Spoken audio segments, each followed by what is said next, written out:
बिस्मिल्लाहिर्रहमानिर्रहीम। अस्सलाम वालेकुम। मैं हूं असद अरशद और मेरा फेसबुक और यूट्यूब चैनल देख रहे हैं। उम्मीद करता हूं आप सब खैरियत से होंगे।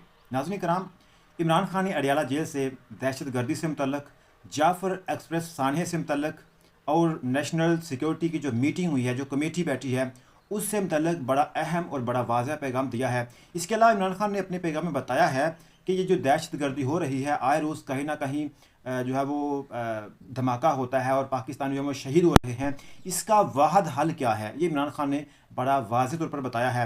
इसके अलावा नाज़रीन कराम, बरतानवी अखबार में नवाज शरीफ के बेटे हसन नवाज से मुतल्लक एक बड़ी अहम खबर जो है वो छपी है, वो आपको बतानी है। और कुछ दीगर खबरें हैं जो आपके सामने रखने जा रहा हूँ। तो आगे बढ़ने से पहले एक छोटी सी गुजारिश है कि इस वीडियो को लाइक कर दें, चैनल को सब्सक्राइब कर लें और कमेंट बॉक्स में पाकिस्तान जिंदाबाद ज़रूर लिखें। नाज़रीन कराम, इमरान खान ने अपने वकला के ज़रिए जो पैगाम दिया है, और ये पैगाम जो है वो इमरान खान के एक्स के अकाउंट के ऊपर भी जो है वो लिखा गया है। इमरान खान कहते हैं कि मुल्क में दहशत गर्दी का नासूर बेकाबू है।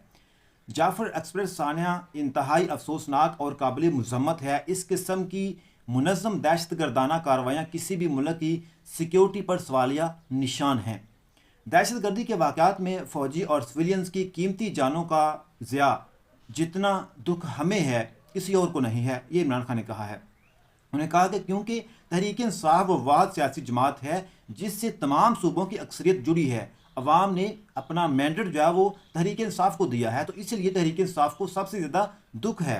उन्होंने कहा कि अफसोसनाक अमर यह है कि तमाम एजेंसियाँ दहशत गर्दी की रोकथाम की बजाय तहरीक इंसाफ को ख़त्म करने पर लगाई हुई हैं, बजाय इसके कि जो एजेंसियां हैं वो दहशत गर्दी को रोकने के लिए काम करती हैं, वो तहरीक इंसाफ को रोकने के लिए, उसको दीवार से लगाने के लिए जो वो काम कर रही हैं, लगाई हुई हैं। उन्होंने कहा कि तहरीक इंसाफ की जानब से नेशनल सिक्योरिटी कमेटी के बायकाट का फैसला बिल्कुल दुरुस्त है।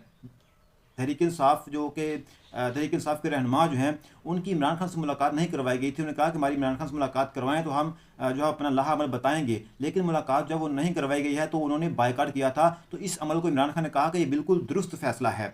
इस इजलास में ना मुझे बुलाया गया, ना मेरी राय ली गई और ना ही बलूचिस्तान के नुमाइंदों को बुलाया गया। इनकी नीयत और मामले में साफ मामले में इनकी नीयत जो है वो इस मामले में साफ़ होती तो मेरी जमात के अरकान को सबसे पहले मुझसे मुशावरत करने की इजाज़त देते, इमरान खान से मुलाकात की इजाज़त देते, अगर इनकी नीयत जो है वो साफ़ होती, ये इमरान खान ने कहा है।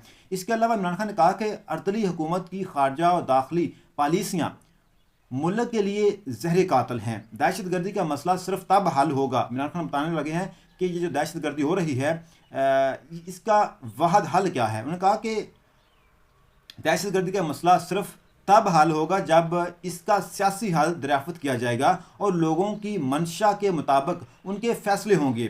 दहशत गर्दी का मसला सिर्फ फौजी हिकमत अमली से हल नहीं हो सकता। हमसाया ममालिक को लेकर हमारी खारजा पॉलिसी आज़ाद और ख़ुद मुख्तार होनी चाहिए। अफ़गानिस्तान के साथ मामलात भी बातचीत से हल होने चाहिए। रजीम चेंज के बाद इनकी गैर संजीदगी का अंदाज़ा इस बात से लगा लें कि बिलावल ने पूरी दुनिया के दौरे किए लेकिन एक बार भी अफगानिस्तान नहीं गया। इनके जब से रजीम चेंज हुआ है उसके बाद जो बिलावल भुट्टो जो है वो एक बार भी अफगानिस्तान नहीं गया, हालांकि हमारा हमसाया मुल्क है, एक बार भी अफगानिस्तान नहीं गया। फौजी ऑपरेशंस कभी मसाइल का हल नहीं होते, बड़ी बड़ी जंगों का हल भी मुज़ाकरात और अमन इस्तेहकाम की कोशिश से ही निकलता है। मुल्क सिर्फ तब ही मुतहद और मजबूत रह सकता है जब अवामी मैंडेट का एहतराम किया जाए, यानी कि अवाम ने जिस पार्टी को, जिस जमात को मैंडेट दिया है उसका एहतराम किया जाए। वही जमात जब वो आकर असम्बलियों में बैठे और अवाम की नुमाइंदगी करे तो तब ये जो है मसाइल का हल हो सकता है।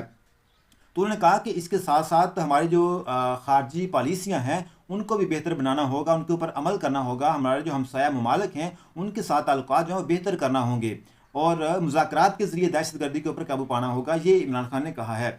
इसके अलावा नाज़रीन कराम, इमरान खान ने अपने हवाले से कहा कि ये जो कुछ भी कर लें, जो मर्ज़ी कर लें, मैं इनकी फस्तायत के आगे ना ही पीछे पहले झुका था और ना ही अब झुकूँगा। मैं पाकिस्तान की हकीकी आज़ादी के लिए खड़ा था, खड़ा हूँ, खड़ा रहूँगा, चाहे मुझे तमाम उम्र जेल काटनी पड़े। उन्होंने कहा कि मैं जेल काटने के तैयार हूँ, जेल काटने के लिए तैयार हूँ, लेकिन इनकी फस्तायत के आगे, इनके जुल्म के आगे मैं कभी भी नहीं झुकूंगा। इसके अलावा नाज़रीन कराम, अली बिन गंडापुर ने भी ये जो दहशत गर्दी हो रही है, आए दिन कहीं ना कहीं जो धमाके हो रहे हैं उससे मुतल्लिक़ कहा कि 2200 किलोमीटर तक हमारा बॉर्डर एक ऐसे मुल्क के साथ है जिसने 2 सुपर पावर्स को शिकस्त दी है।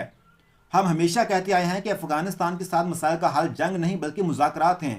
इसके अलावा नाज़रीन किराम, अली अमीन गंडापुर ने मौजूदा हुकूमत से मुतल्लिक़ कहा कि इनका सारा फोकस पीटीआई पर है कि पीटीआई को तोड़ो, इनके बंदे अगवा कर लो, मिंबर तोड़ लो, घर तोड़ दो, एहतजाज ना करने दो, जाली हुकूमत को मैंडेट के बगैर लाए। इनका एक ही एजेंडा है कि ताकत कायम रहे। इनके ये चाहते हैं कि हमारी ताकत कायम रहे और हम तहरीक इंसाफ को ख़त्म कर देना का सिर्फ एक ही एजेंडा है। ये अली अमीन गंडापुर ने कहा है। इसके अलावा अली अमीन गंडापुर ने कहा कि इमरान खान ने हमेशा कहा कि फ़ौज हमारी है, फ़ौज मजबूत होगी तो पाकिस्तान मजबूत होगा।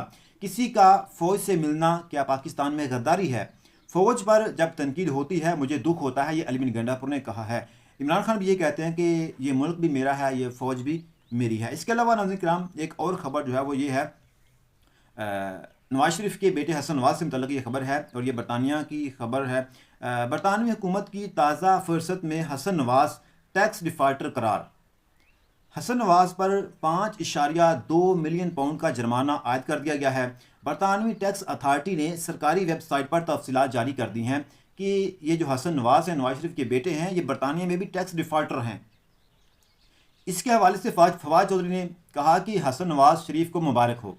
उन्होंने अपनी ख़ानदानी रवायात की जिस तरह पासबानी की है वो इनका ही खासा है। इनके ये पाकिस्तान में भी इनकी सूरत हाल यही थी और बाहर जाकर भी ये डिफ़ाल्टर रही हैं, ये सूरत हाल है। तो इसके अलावा नाज़रीन किराम, फैसल चौधरी जो है वो एक प्रोग्राम में बैठे थे, कामरान शाद के प्रोग्राम में बैठे थे और मुर्तज़ा सोलंकी ने उनसे एक सवाल किया कि तुम्हारा लीडर कौन है, आपका लीडर कौन है? तो उन्होंने जवाब दिया कि हमारा लीडर वही है जिससे आप सबकी टांगें कांपती हैं, जिसकी वजह से आपने इलेक्शन फ्रॉड कराया, जिसकी वजह से आपने फ्रॉड ईसा के ज़रिए उनके पीछे छुपकर अक़लियत को अक्सरियत पर मुसल्लत किया, आपने इलेक्शन चोरी किया। ये उन्होंने बड़ा ज़बरदस्त जवाब दिया है। तो अब तक के लिए मिलते हैं नेक्स्ट वीडियो में। पाकिस्तान जिंदाबाद।